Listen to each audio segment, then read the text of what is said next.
बंदी छोड़ सतगुरु रामपाल जी परमेश्वर जी की जय हो। परम पिता परमात्मा सारी सृष्टि के रचनहार कुल मालिक असंख्य ब्रह्मांडों के स्वामी जगत गुरु तीनों लोकों में प्रवेश करके सबका धारण पोषण करने वाले राजाधिराज आत्माधार नाथों के नाथ देवों के देव महादेव सर्वेश्वर महेश्वर मृत्युंजय अजरो अमर आदि अनादि सनातनी प्रभु जगत पिता जगदीश्वर श्री श्री 1008 की उपाधि के वास्तविक अधिकारी अकाल मूर्त शब्द स्वरूपी राम वासुदेव सर्वगतम परम परम पूज्य प्रथम पूज्य परम संत परम पुरुष परम धनी परम दयालु सत्य कबीर हक्का कबीर अल्लाहु कबीर अल्लाहु अकबर बाखबर अल्लाह ताला जगत के तारणहार जगत के मुक्तिदाता जगत के जगन्नाथ हारे के सहारे हिंदुओं के राम मुसलमानों के अल्लाह सिखों के वाहिगुरु ईसाइयों के मसीह दया के सागर दया निधि करुणा के सागर करुणा निधि स्वयंभू परिभू संकट मोचन कष्ट हरण मंगल करण दुख भंजन अविगत कबीर निर्विकार निर्विषम परमात्मा अलय अलेख सतगुरु आदि अनादि सतगुरु असली मर्यादा पुरुषोत्तम असली राम असली कृष्ण असली घनश्याम असली मुरारी राजाओं के राजा महाराजाओं के महाराजा सहनसाओं के सहनसा सम्राटों के सम्राट भगवानों के भगवान अल्लाहों के अल्लाह प्रभुओं के प्रभु मसीहाओं के मसीह सच्चे वाहिगुरु बाबाओं के बाबा पीरों के पीर सेठों के सेठ जगत सेठ सावड़सा सेठ सर्वगुण संपन्न अनंत कोटि कलाओं के स्वामी अनंत कोटि ब्रह्मांडों के नायक योगियों में महायोगी ध्यानियों में महाध्यानी सिद्धों में परम सिद्ध ज्ञानियों में तत्व ज्ञानी ब्रह्म ज्ञानी महाज्ञानी परम ज्ञानी सर्वश्रेष्ठ ज्ञानी विज्ञानी युवा कबीर समरथ कबीर असमवात अमित ओजा सच्चे रहनुमा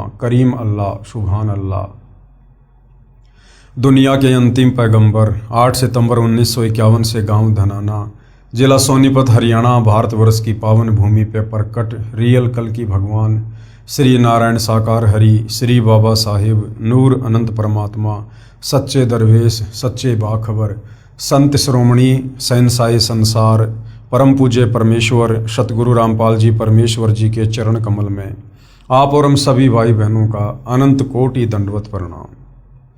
सत्साई भाई और बहनों, बहुत बड़ी दया बहुत बड़ी मेहर पूज्य गुरुदेव भगवान की परमेश्वर रामपाल जी की जिनके शुभ आशीर्वाद से विशेष आशीर्वाद से उन्हीं के सत्संगों के संग्रह के ऊपर बन चुकी पवित्र आध्यात्मिक पुस्तक कबीर बड़ा या कृष्ण के ऊपर वीडियो बनाने की श्रृंखला जारी है।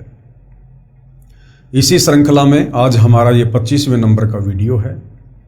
इस पवित्र पुस्तक के प्रत्येक वीडियो से हिंदू समाज से जुड़े उन भाई बहनों को अध्यात्म को लेकर भक्ति और भगवान को लेकर शास्त्र अनुकूल साधना को लेकर वो तमाम जानकारियां घर बैठे उपलब्ध हो रही हैं, जो जानकारी हमारे नादान धर्म गुरु तत्व ज्ञान के अभाव से हमें उपलब्ध नहीं करवा पाए।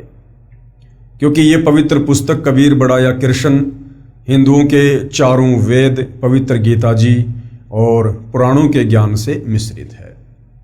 ये पवित्र पुस्तक समस्त सदग्रंथों का निष्कर्ष निकाल कर लिखी गई है। यदि आपने धैर्यपूर्वक रुचि लेकर निष्पक्ष होकर इस पवित्र पुस्तक कबीर बड़ा या कृष्ण को पूरा पढ़ लिया या जो वीडियो बन रहे हैं वो वीडियो देख लिए, तो अंत में आप जी सोचने पर मजबूर हो जाएंगे और आप परम पूज्य परमेश्वर सतगुरु रामपाल जी से नाम दीक्षा लेंगे ही लेंगे, क्योंकि आपको सच्चाई का पता चल जाएगा। क्या सच्चाई? कि ये मनुष्य जन्म कितना अनमोल है, कितना कीमती है। 184 योनियों का कष्ट भोगने के बाद परमात्मा हमें एक मनुष्य जन्म देता है, स्त्री या पुरुष का, और ये मनुष्य जन्म सिर्फ और सिर्फ तत्वदर्शी संत की पहचान करके जो पवित्र गीता जी अध्याय 15 श्लोक नंबर 1 से 4 में लिखी हुई है, उनसे उपदेश प्राप्त करके आजीवन उनकी शरण में रहकर मर्यादा में रहकर शास्त्र अनुकूल साधना करके पूर्ण मोक्ष प्राप्त करने के लिए मिलता है। उसके बाद भाई और बहनों, आप अपने इस अनमोल मनुष्य जन्म को बर्बाद नहीं करोगे और तुरंत आप परम पूज्य सतगुरु रामपाल जी से उपदेश लेकर आत्म कल्याण के मार्ग में आगे बढ़ोगे। तो भाई और बहनों, इस पवित्र पुस्तक पर हमारा जो विषय चल रहा है वो है जनता की अदालत। और जनता की अदालत में जनता को ही जज बनाया गया है, क्योंकि वर्तमान में जनता शिक्षित है, एजुकेटेड है और अपने पवित्र सदग्रंथों को अपनी आंखों से देखकर निर्णय कर सकती है कि वास्तव में शास्त्र अनुकूल साधना क्या है और शास्त्र विरुद्ध साधना क्या है। मुकदमा है कबीर बड़ा या कृष्ण, यानी सबसे बड़ा भगवान कौन। हिंदू धर्मगुरु आचार्य शंकराचार्य जो जनता की अदालत में श्री कृष्ण उर्फ विष्णु जी को पूर्ण परमात्मा बताते हुए उनकी तरफ से उनके वकील बनकर पैरवी कर रहे हैं, और कबीर जी की तरफ से कबीर जी के वकील सतगुरु रामपाल जी हैं, जो सर्व हिंदू धर्मशास्त्रों को दिखा दिखाकर प्रमाणित कर रहे हैं कि सृष्टि में यदि एकमात्र कोई अविनाशी परमात्मा है, अजन्मा स्वयंभू परिभू परमात्मा है, जो तीनों लोकों में प्रवेश करके सबका पालन पोषण करता है, तो वो कबीर देव है। इसके अलावा श्री कृष्ण उर्फ विष्णु या ब्रह्मा जी, शंकर जी, ये सब नाशवान हैं, अविनाशी नहीं हैं। इनका जन्म होता है, इनकी मृत्यु होती है, इनके माता पिता हैं, और ये केवल एक ब्रह्मांड में 3 लोक के स्वामी है, वो भी एक एक गुण के, और इनकी भक्ति से पूर्ण मुक्ति नहीं हो सकती। अब जनता की अदालत में मामला चल रहा है, तो जनता को प्रमाण भी दिखाने पड़े, और सतगुरु रामपाल जी ने सर्व हिंदू धर्मशास्त्रों से प्रमाण दिखा दिखा के जनता की लगभग आंखें खोल दी हैं, और अब जनता भी अध्यात्म को और अधिक जानने में रुचि दिखा रही है। अपने नादान धर्मगुरुओं की अज्ञानता और पाखंड का पर्दाफाश होने के बाद कि हमारे धर्मशास्त्रों में भक्ति और भगवान को लेकर क्या लिखा हुआ है, और ये हमारे नादान धर्मगुरु पंडित ब्राह्मण आचार्य शंकराचार्य हमें क्या उल्टी आध्यात्मिक शिक्षा दे रहे थे, जिससे हमें किसी प्रकार का कोई भी आध्यात्मिक लाभ नहीं होना था। और अब सतगुरु रामपाल जी ने जो सच्चाई बताई है, उस सच्चाई को जनता स्वीकार कर रही है, क्योंकि आंखों से प्रमाण देख रही है। और अब अध्यात्म में और अधिक रुचि लेते हुए सतगुरु रामपाल जी से जनता तरह तरह के आध्यात्मिक सवाल कर रही है, और सतगुरु रामपाल जी जनता के प्रत्येक सवाल का प्रमाणित शास्त्रों को दिखा दिखाकर जवाब दे रहे हैं। तो फिलहाल मामला चल रहा है कि कबीर परमेश्वर जी ने जब ये लगभग 650 साल पहले सन 1518 में जो 120 वर्ष तक उन्होंने बनारस में रह के लीला की इस पृथ्वी पर, उसके बाद जब उन्होंने वापस सतलोक जाने का अपना प्लान बनाया, तो 1518 में मगहर से सशरीर सतलोक गए। उनके शरीर की जगह पर सुगंधित फूल बन गए। मगहर में आज भी वहां पर यादगार बनी हुई है हिंदू और मुसलमानों की। हिंदुओं ने अपना एक मंदिर बना दिया, मुसलमानों ने अपनी एक मस्जिद बना दी, और एक ये प्रमाण छोड़ दिया कि सन 1518 में कबीर जी आम व्यक्तियों की तरह शरीर छोड़कर मरकर नहीं गए, क्योंकि कबीर परमेश्वर 4 दाग में नहीं आते हैं। ना सतगुरु जननी जने जाके माना बाप, पिंड ब्रह्मण से रहित है ना वाती नो ताप। कबीर परमेश्वर कभी भी 4 दाग में नहीं आते हैं, उनका कभी भी अंतिम संस्कार नहीं होता है। वे सशरीर आते हैं और सशरीर ही जाते हैं। और उस समय भविष्य वक्ताओं ने भविष्यवाणियां कर रखी थी कि इस समय मगहर में हिंदू मुसलमानों का बहुत भयंकर युद्ध होगा और करोड़ों लोग मरेंगे, और वास्तव में ऐसा ही होना था। लेकिन कबीर परमेश्वर समर्थ हैं, ये जो चाहे सो कर सकते हैं, इनके ऊपर और कोई शक्ति नहीं है, ये सर्व सिद्धियों के स्वामी हैं। और कबीर जी ने जाते जाते उस अनर्थ को टाल दिया, जबकि श्री कृष्ण जी की तुलना करके उन्होंने बताया कि श्री कृष्ण जी का अंत कितना दुखमय हुआ। एक बालिया नाम के शिकारी ने उनके पैर में जहरीला तीर मारा। दुर्वासा ऋषि के श्राप के चलते श्री कृष्ण जी की आंखों के सामने पूरा यादव कुल आपस में कट कट कर मर गया। श्री कृष्ण जी के 10,000 पुत्र आपस में दुर्वासा के श्राप के कारण कट कट के मरे। श्री कृष्ण ना अपना बचाव कर पाया, ना अपने कुल का, ना अपने परिवार का, ना अपने समाज का। और कबीर जी ने जो गृह युद्ध होना था उसको भी अपनी समर्थता से टाल दिया। और मगर में आज भी हिंदू और मुसलमान ऐसे रहते हैं जैसे एक माँ के दो बेटे हैं। यानी धर्म के नाम पर आज तक कभी हिंदू और मुसलमानों का मगर में कोई झगड़ा नहीं हुआ। तो यहां पर जनता की अदालत में जनता को श्री कृष्ण और विष्णु और कबीर परमेश्वर जी की तुलना करके ये समझाया जा रहा है कि वास्तव में सर्वशक्तिमान समर्थ परमात्मा कौन है। उसके बाद दिल्ली का बादशाह सिकंदर लोदी, जिसको असाध्य जलन का रोग था, किसी भी प्रकार से कोई राहत प्राप्त नहीं हो पा रही थी, फिर वो भी अंत में कबीर जी की शरण में गया और कबीर परमेश्वर जी ने आशीर्वाद मात्र से उनका असाध्य जलन का रोग ठीक कर दिया। और दिल्ली का बादशाह सिकंदर लोदी कबीर जी से उपदेश प्राप्त करके उनका शिष्य बन गया। अब राजा सिकंदर लोदी कबीर जी से अध्यात्म के विषय में बहुत कुछ जानने का इच्छुक है, तरह तरह के सवाल कर रहा है और कबीर जी उसके प्रत्येक सवाल का क्या जवाब दे रहे हैं। अब जनता की अदालत में मामला चल रहा है, तो जनता ने यह तो देख लिया कि भाई हमारे जितने भी नादान धर्म गुरु आचार्य शंकराचार्य मठाधीश हैं, इनके पास में शास्त्र अनुकूल भक्ति नहीं है, इन्हें शास्त्रों का ज्ञान नहीं है, केवल एक संस्कृत भाषा का ज्ञान है। और संस्कृत भाषा का ज्ञान होने मात्र से हम धर्मशास्त्रों का निष्कर्ष निकाल लेंगे, ऐसा संभव नहीं है, क्योंकि तत्व ज्ञान के बिना हम किसी भी धर्मशास्त्र का निष्कर्ष नहीं निकाल सकते। और तत्व ज्ञान को देने के लिए खुद परमात्मा ही धरती पर सतगुरु रूप में प्रकट होते हैं। तो जनता को यह तो क्लियर हो गया कि जो भक्ति वर्तमान में हिंदू समाज में है, आचार्य शंकराचार्य दे रहे हैं, इस भक्ति से हमारी मुक्ति नहीं हो सकती, ना हमें किसी प्रकार का कोई भौतिक लाभ हो सकता है। और कबीर जी की भक्ति से ही हमारे सर्व कार्य सिद्ध होंगे और हमें मोक्ष भी मिलेगा। तो जनता अब क्या कह रही है जनता की अदालत में कबीर जी के वकील सतगुरु रामपाल जी से। प्रश्न नंबर 22, जो साधना हम पहले कर रहे हैं क्या वह त्यागनी पड़ेगी? जनता की अदालत में जनता सतगुरु रामपाल जी से कह रही है कि महाराज जी, जो भक्ति साधना हम पहले कर रहे थे या वर्तमान में कर रहे हैं, जो भी हिंदू समाज में प्रचलित है परंपरागत, देवी देवताओं की पूजा, माता मसाणी की पूजा, ब्रह्मा विष्णु महेश की पूजा, पेड़ पौधों की पूजा, क्या कबीर जी की भक्ति को लेने के लिए, आप जी से उपदेश लेने के लिए, क्या हमने वो पहले वाली भक्ति त्यागनी पड़ेगी?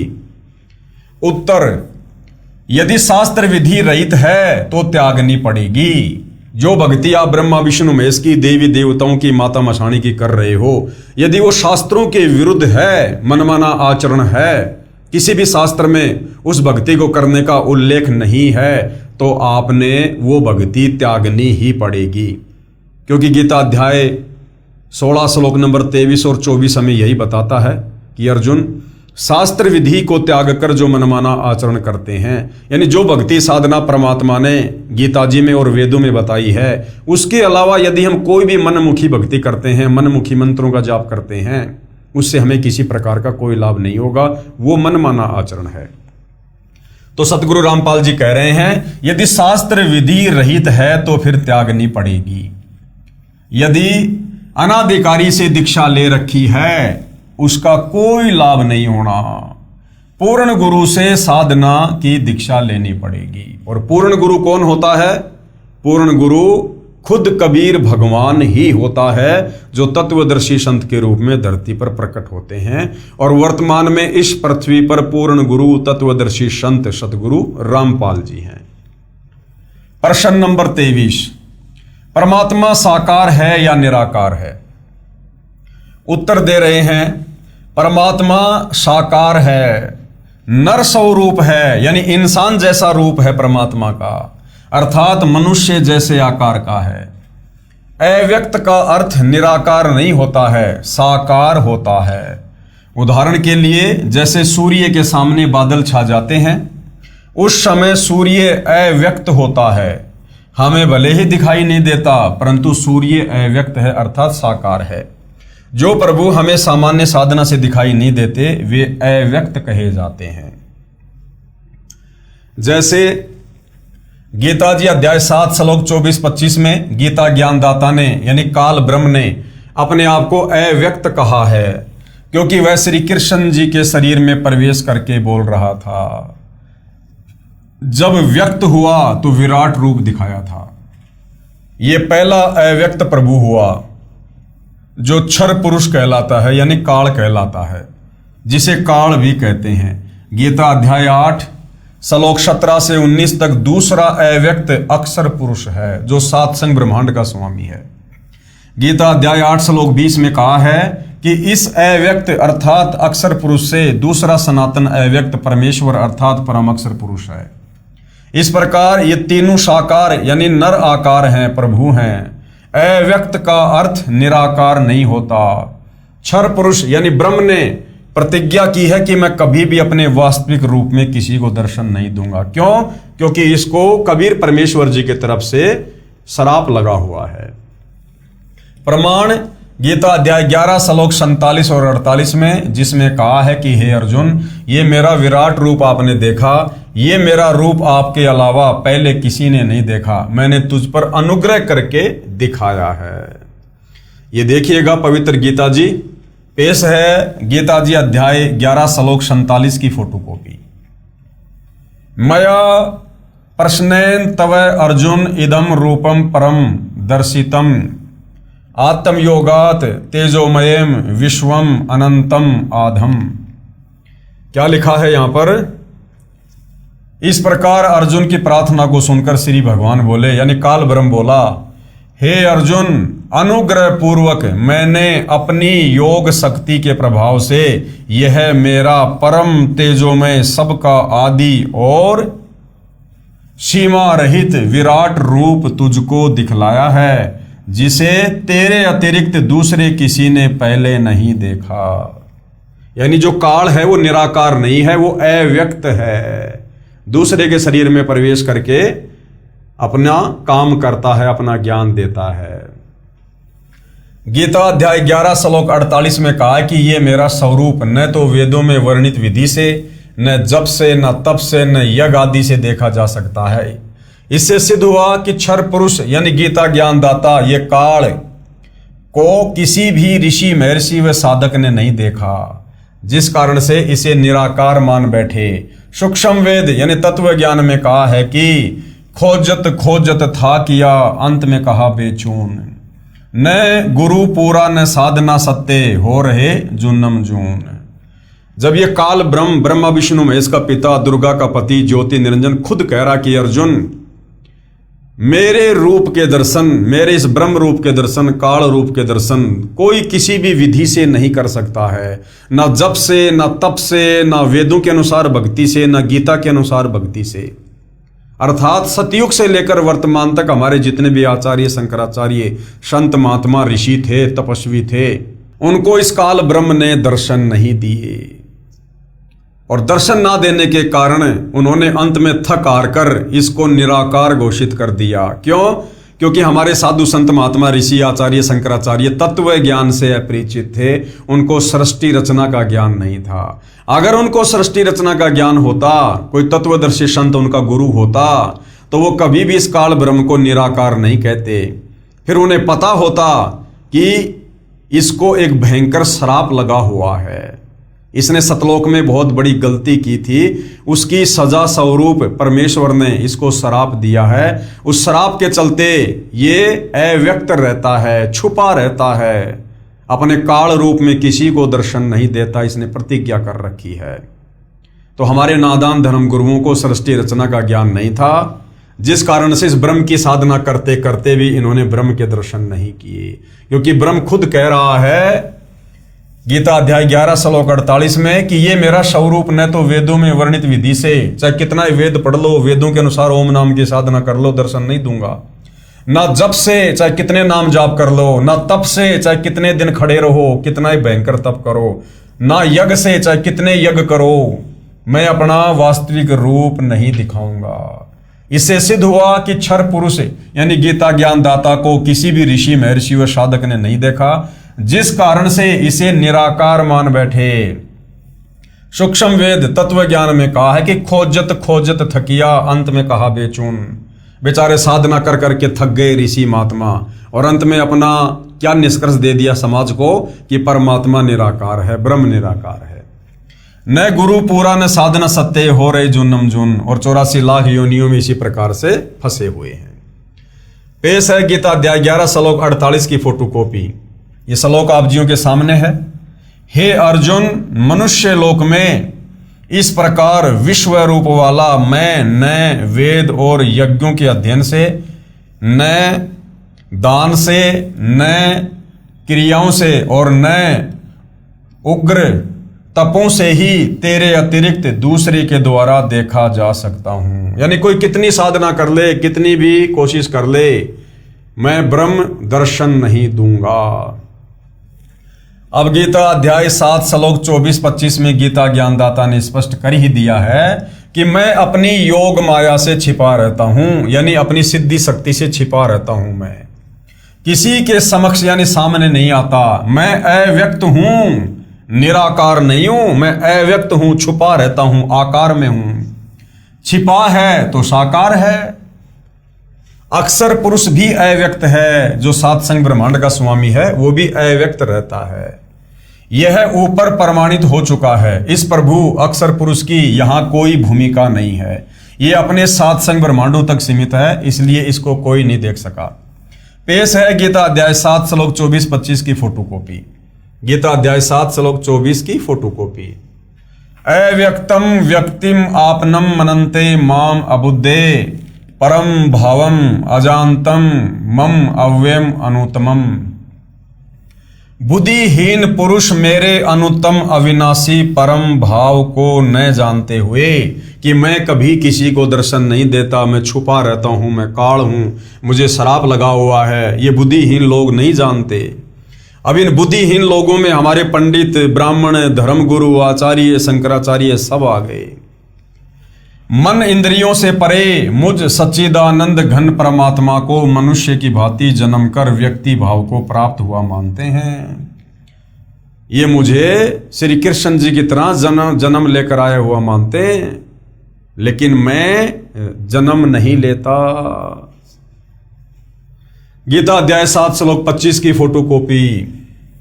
अपनी योग माया से छिपा हुआ, यानी मैं छिपा हुआ रहता हूं।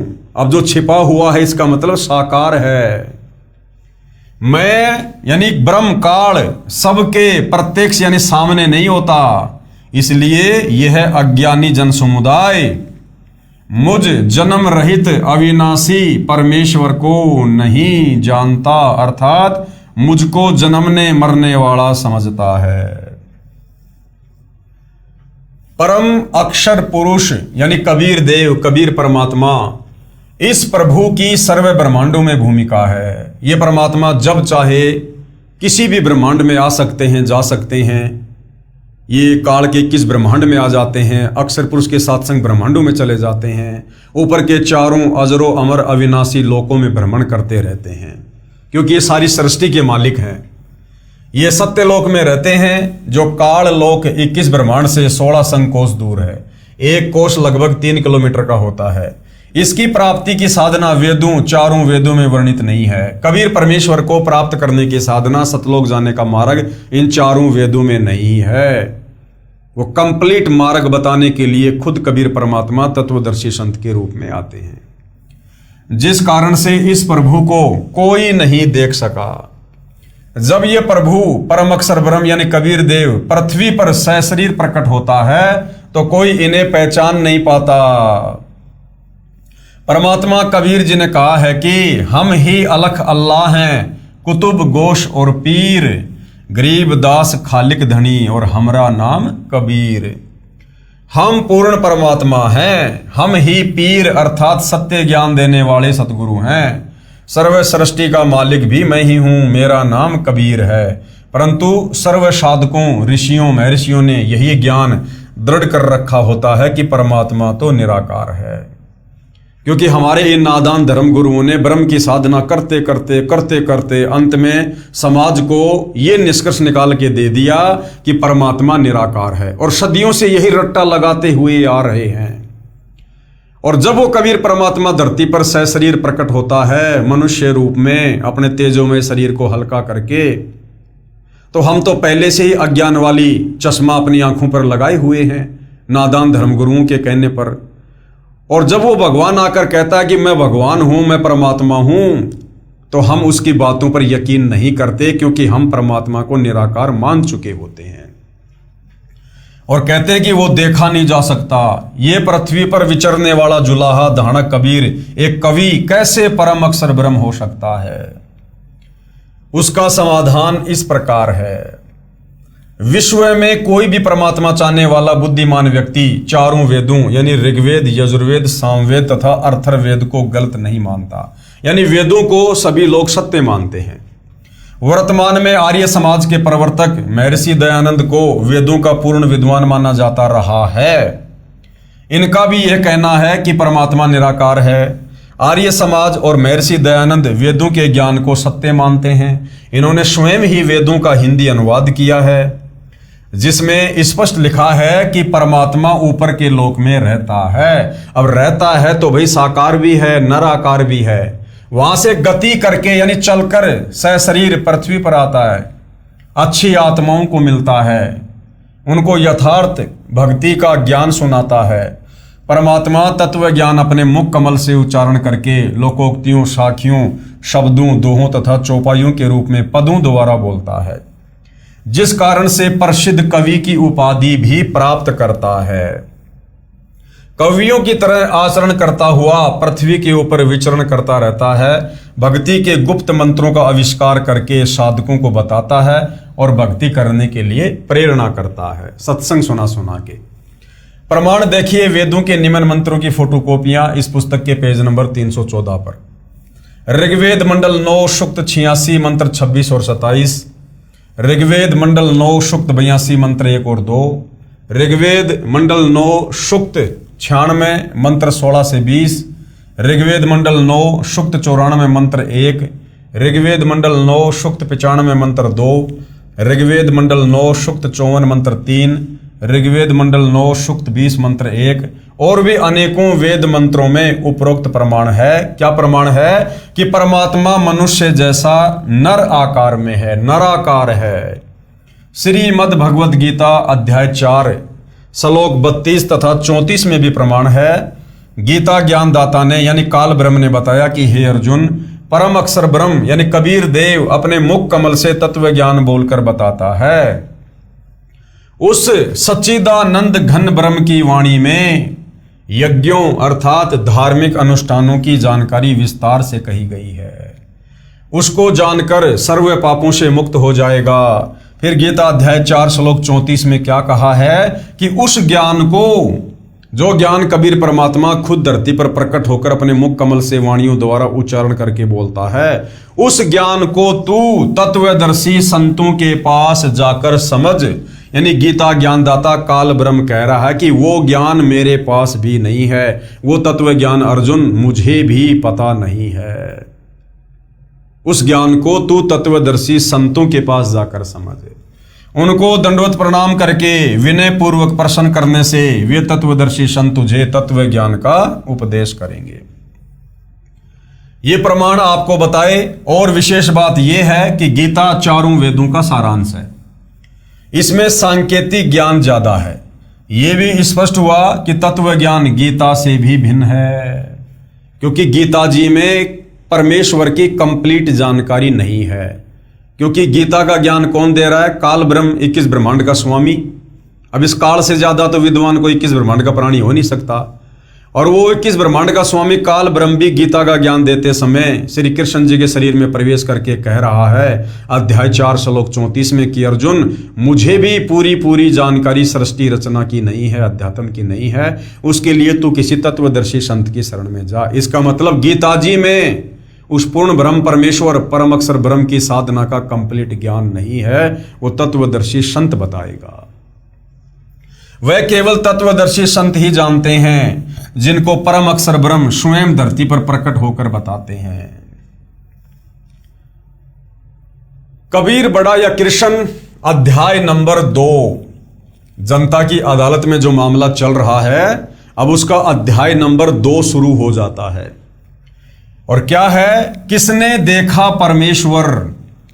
कि भाई उस परम अक्षर ब्रह्म को, कबीर देव को, सारी सृष्टि के मालिक को, सच्चिदानंद घन ब्रह्म को, जिसको साकार परमात्मा बताया गया है, मनुष्य दृश्य बताया गया है, उस परमेश्वर को किसने देखा है?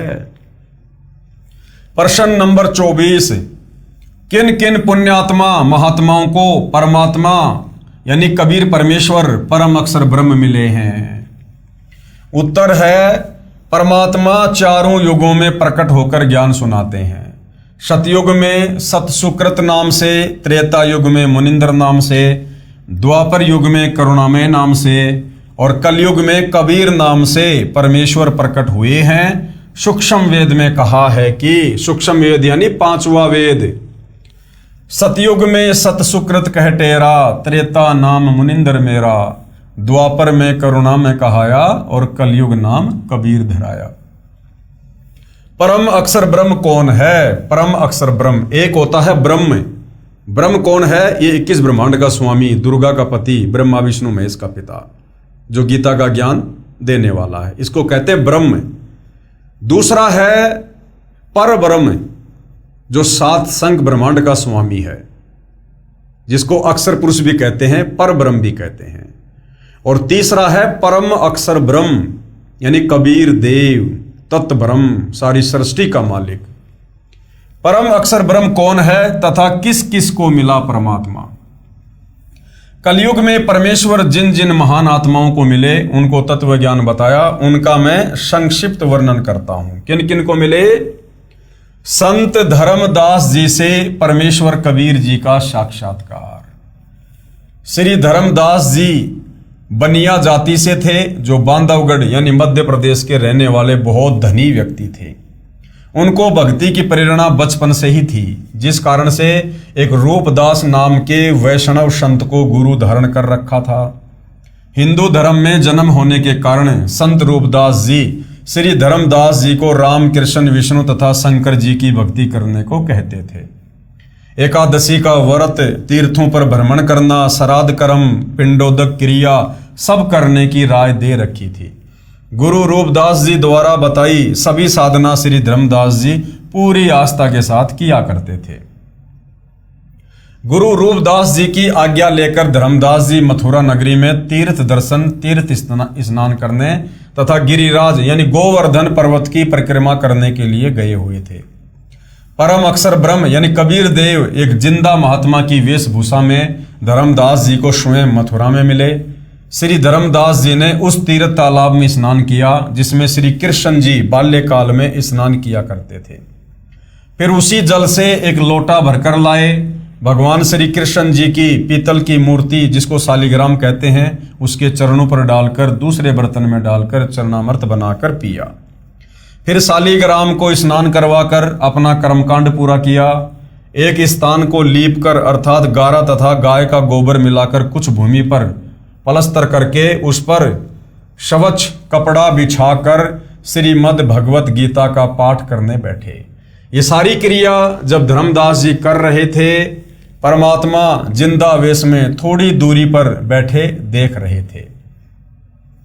धर्मदास जी भी देख रहे थे कि एक मुसलमान संत मेरी भक्ति क्रियाओं को बहुत ध्यानपूर्वक देख रहा है। लगता है इसको हम हिंदुओं की साधना मन भा गई है। इसलिए श्रीमद् भगवत गीता का पाठ कुछ ऊंचे स्वर में करने लगा तथा हिंदी का अनुवाद भी पढ़ने लगा। परमेश्वर उठकर धर्मदास जी के निकट आकर बैठ गए। धर्मदास जी को अपना अनुमान सत्य लगा कि वास्तव में इस जिंदा वेशधारी बाबा को हमारे धर्म का भक्ति मार्ग अच्छा लग रहा है। इसलिए उस दिन गीता के कई अध्याय पढ़े तथा उनका अर्थ भी सुनाया। जब धर्मदास जी अपना दैनिक भक्ति कर्म कर चुका तब परमात्मा ने कहा कि हे महात्मा जी, आपका शुभ नाम क्या है? कौन जाति से हैं? आप जी कहाँ के निवासी हैं? किस धर्म पंथ से जुड़े हैं? कृपया बताने का कष्ट करें। मुझे आपका ज्ञान बहुत अच्छा लगा, मुझे भी कुछ भक्ति ज्ञान सुनाइए, आपकी अति कृपा होगी। यानी परमात्मा धर्मदास जी के निकट आने का प्रयास कर रहे हैं, धर्मदास जी की भूरी भूरी प्रशंसा करके। धर्मदास जी ने उत्तर दिया, मेरा नाम धर्मदास है, मैं बांधवगढ़ गांव का रहने वाला वैश्य कुल से हूं, यानी बनिया जाति से हूं। मैं वैष्णव पंथ से दीक्षित हूं, हिंदू धर्म में जन्मा हूं। मैंने पूरे निश्चय के साथ तथा अच्छी तरह ज्ञान समझकर वैष्णव पंथ से दीक्षा ली है। मेरे गुरुदेव श्री रूपदास जी हैं। अध्यात्म ज्ञान से मैं परिपूर्ण हूँ। अन्य किसी की बातों में आने वाला मैं नहीं हूँ। राम कृष्ण जो श्री विष्णु जी के ही अवतार हुए हैं तथा भगवान शंकर की भी पूजा करता हूँ। एकादशी का व्रत रखता हूँ, तीर्थों में जाता हूँ, वहाँ दान करता हूँ, शालिग्राम की पूजा रोज करता हूँ। ये पवित्र पुस्तक श्रीमद् भगवद गीता है, इसका नित्य पाठ करता हूँ। मैं अपने पूर्वजों का जो स्वर्गवासी हो चुके हैं श्राद्ध भी करता हूँ, पिंडदान भी करता हूँ। मैं कोई जीव हिंसा नहीं करता, मांस मदिरा तंबाकू सेवन नहीं करता। परमेश्वर कबीर जी ने पूछा कि आप जिस पुस्तक को पढ़ रहे थे इसका नाम क्या है?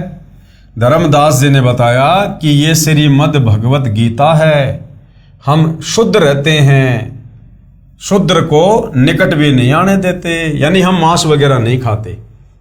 प्रश्न नंबर 25, कबीर जी जिंदा रूप में आप क्या नाम जाप करते हो? अब महात्मा संत की वेशभूषा में, जिंदा बाबा की वेशभूषा में धर्मदास जी से कबीर परमात्मा ने पूछा कि आप क्या मंत्र जाप करते हो महात्मा जी? तो धर्मदास जी ने बताया, उत्तर धर्मदास जी का, हम हरे कृष्ण कृष्ण कृष्ण हरे हरे, ओम नमः शिवाय, ओम भगवते वासुदेवाय नमः, राधे राधे श्याम मिला दे, गायत्री मंत्र का जाप 108 बार प्रतिदिन करता हूँ। विष्णु सहस्त्र नाम का जाप भी करता हूँ, यानी विष्णु जी के रोज 1000 मंत्रों का जाप करता हूँ। फिर कबीर परमात्मा जी ने सवाल किया, हे महात्मा धर्मदास, गीता का ज्ञान किसने दिया? उत्तर धर्मदास का, कुल के मालिक सर्वशक्तिमान भगवान श्री कृष्ण जी ने, यही श्री विष्णु जी हैं। फिर परमात्मा जी ने सवाल किया धर्मदास से, प्रश्न नंबर 27, जिंदा बाबा रूप में परमात्मा का प्रश्न।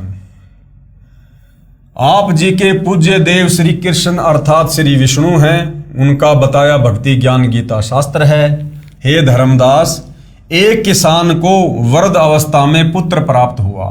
किसान ने विचार किया कि जब तक पुत्र खेती बाड़ी करने योग्य होगा तब तक मेरी मृत्यु हो जाएगी। इसलिए उसने खेती करने का तरीका, अपना अनुभव एक बही यानी रजिस्टर में लिख दिया। अपने पुत्र से कहा कि बेटा, जब आप युवा हो जाओ तो मेरे इस रजिस्टर में लिखे अनुभव को बार बार पढ़ना, इसके अनुसार फसल बोना। कुछ दिन पश्चात पिता की मृत्यु हो गई। अब वो पुत्र प्रतिदिन अपने पिता के अनुभव का पाठ करने लगा, परंतु फसल का बीज व बिजाई सिंचाई उस अनुभव के विपरीत करता था। तो क्या वह पुत्र अपने खेती बाड़ी के कार्य में सफलता प्राप्त करेगा? तो धर्मदास जी ने कहा, इस प्रकार तो पुत्र निर्धन हो जाएगा। उसको तो पिता के लिखे अनुभव के अनुसार प्रत्येक कार्य करने चाहिए, वो तो मूर्ख पुत्र है। फिर आगे सवाल किया कबीर परमात्मा जी ने, प्रश्न नंबर 28, बाबा जिंदा रूप में भगवान जी का, हे धर्मदास, गीता शास्त्र आपके परम पिता भगवान कृष्ण और विष्णु जी का अनुभव तथा आपको आदेश है कि इस गीता शास्त्र में लिखे मेरे अनुभव को पढ़कर इसके अनुसार भक्ति करोगे तो मोक्ष प्राप्त करोगे। क्या आप जी गीता में लिखे श्री कृष्ण जी के आदेश अनुसार भक्ति कर रहे हो? क्या गीता में वे मंत्र जाप करने के लिए लिखे हैं जो आप जी के गुरु जी ने आप जी को जाप करने के लिए दिए हैं? हरे राम राम राम हरे हरे, हरे कृष्णा कृष्ण कृष्ण हरे हरे, ओम नमः शिवाय, ओम नमः भागवते वासुदेवाय नमः, राधे राधे श्याम मिला दे, गायत्री मंत्र तथा विष्णु सहस्त्र नाम। क्या गीता जी में एकादशी का व्रत करने तथा श्राद्ध कर्म करने और पिंडोदक क्रिया करने का आदेश है? तो धर्मदास जी ने क्या कहा? नहीं है। तो परमात्मा जी ने क्या बताया फिर आप जी तो उस किसान के बेटे वाला ही कार्य कर रहे हो जो पिताजी की आज्ञा की अवहेलना करके मनमानी विधि से गलत बीज गलत समय पर फसल बीजकर मूर्खता का प्रमाण दे रहा है।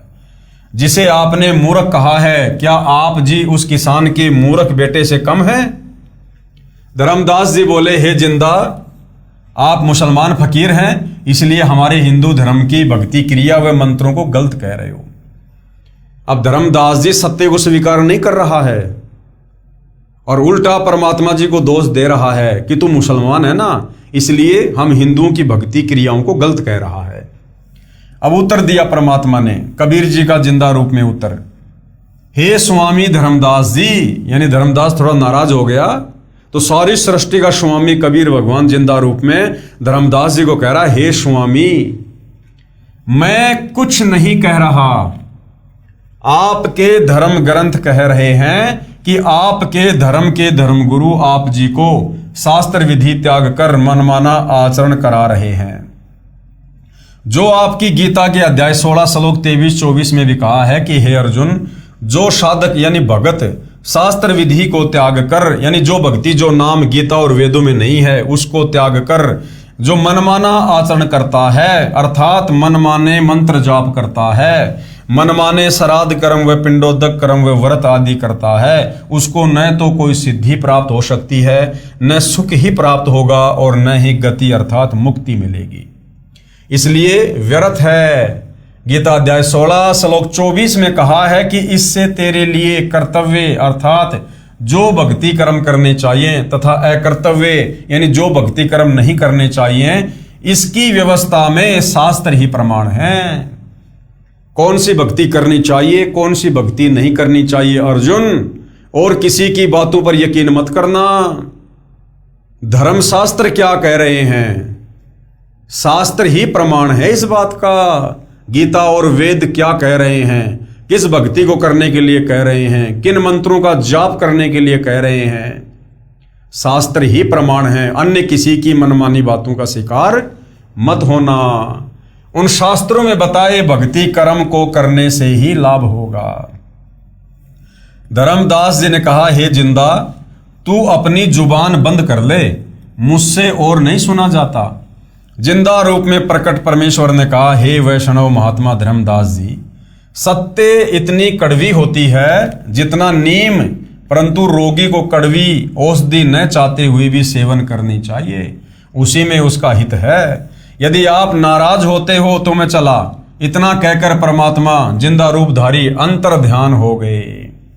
धर्मदास को बहुत आश्चर्य हुआ तथा सोचने लगा कि ये कोई सामान्य संत नहीं था, ये पूर्ण विद्वान सिद्ध पुरुष लगता है। मुसलमान होकर हिंदू शास्त्रों का पूर्ण ज्ञान है, ये कोई देव हो सकता है। धर्मदास जी अंदर से मान रहे थे कि मैं गीता शास्त्र के विरुद्ध साधना कर रहा हूं, परंतु अभिमानवश स्वीकार नहीं कर रहे थे। जब परमात्मा अंतर्ध्यान हो गए तो पूर्ण रूप से टूट गए कि मेरी भक्ति गीता के विरुद्ध है, मैं भगवान की आज्ञा की अवहेलना कर रहा हूं।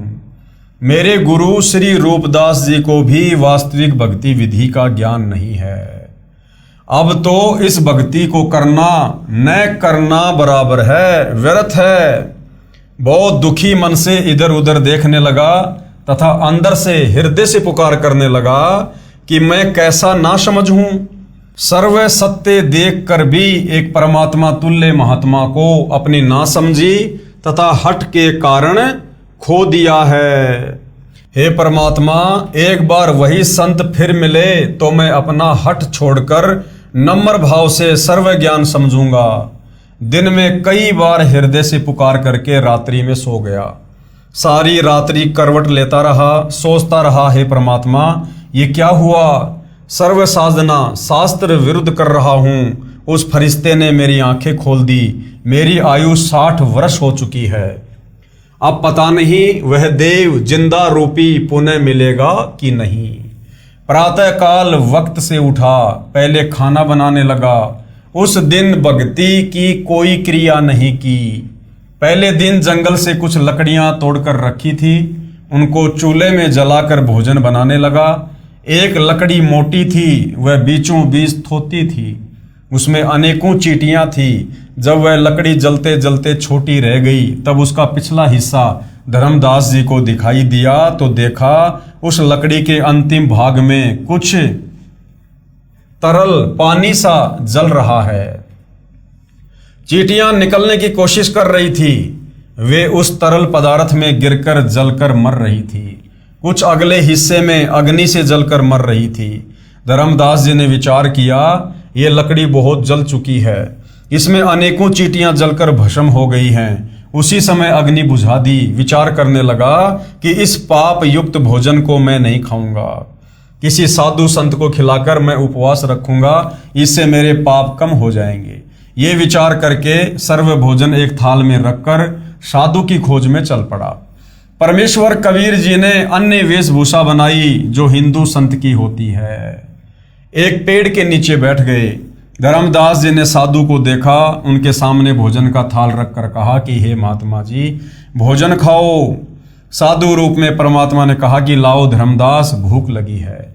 अपने नाम से संबोधन सुनकर धर्मदास को आश्रित हुआ, परंतु अधिक ध्यान नहीं दिया। साधु रूप में विराजमान परमात्मा ने अपने लोटे से कुछ जल हाथ में लिया तथा कुछ वाणी अपने मुख से उच्चारण करके भोजन पर जल छिड़क दिया। सर्व भोजन की चींटियां बन गई। चींटियों से थाली काली हो गई। चींटियां अपने अंडों को मुख में लेकर थाली से बाहर निकलने की कोशिश करने लगी। परमात्मा भी उसी जिंदा महात्मा के रूप में हो गए जो पहले दिन धर्मदास जी को मिले थे। तब कहा कि हे धर्मदास वैष्णव संत, आप बता रहे थे कि हम कोई जीव हिंसा नहीं करते, आपसे तो कसाई भी कम हिंसक है, आपने तो करोड़ों जीवों की हिंसा कर दी। धर्मदास जी उसी समय साधु के चरणों में गिर गया तथा पूर्व दिन हुई गलती की क्षमा मांगी तथा प्रार्थना की कि हे प्रभु, मुझ अज्ञानी को क्षमा करो। मैं कहीं का नहीं रहा, क्योंकि पहले वाली साधना पूर्ण रूप से शास्त्र विरुद्ध है, उसे करने का कोई लाभ नहीं। ये आप जी ने गीता से ही प्रमाणित कर दिया। शास्त्र अनुकूल साधना किससे मिले, ये आप ही बता सकते हैं। मैं आपसे पूर्ण आध्यात्मिक ज्ञान सुनने का इच्छुक हूं। कृपया मुझ किंकर पर दया करके मुझे वह ज्ञान सुनाएं जिससे मेरा मोक्ष हो सके। तो भाइयों और बहनों, धर्मदास जी कबीर परमेश्वर जी से शास्त्र अनुकूल साधना के विषय में जानने की प्रार्थना कर रहे हैं, क्योंकि धर्मदास जी हिंदू धर्म से होने के नाते सर्व परंपरागत पूजा पाठ ही कर रहे थे, जो वर्तमान में भी तत्व ज्ञान के अभाव में हिंदू समाज कर रहा है, जिसको करने के लिए गीता अध्याय 16 श्लोक 23 में मना किया गया है कि शास्त्र विधि को त्याग कर जो मनमाना आचरण करता है उसकी ना गति होती है, ना सिद्धि प्राप्त होती है, ना कोई कार्य सिद्ध होता है। तो कबीर परमेश्वर जी धर्मदास जी को किस प्रकार से शास्त्र अनुकूल साधना के विषय में बताएंगे और किस धर्मशास्त्र का हवाला देंगे ताकि धर्मदास की बुद्धि सेट हो और उन्हें अच्छे से अपने ही धर्मशास्त्रों में वर्णित शास्त्र अनुकूल साधना का ज्ञान हो। तो भाइयों और बहनों, इस विषय में हम कल चर्चा करेंगे। तब तक पूज्य गुरुदेव भगवान हम सबको आज्ञा दे, आशीर्वाद दे, सद्बुद्धि दे, मार्गदर्शन करे। बंदी छोड़ सतगुरु रामपाल जी परमेश्वर जी की जय हो।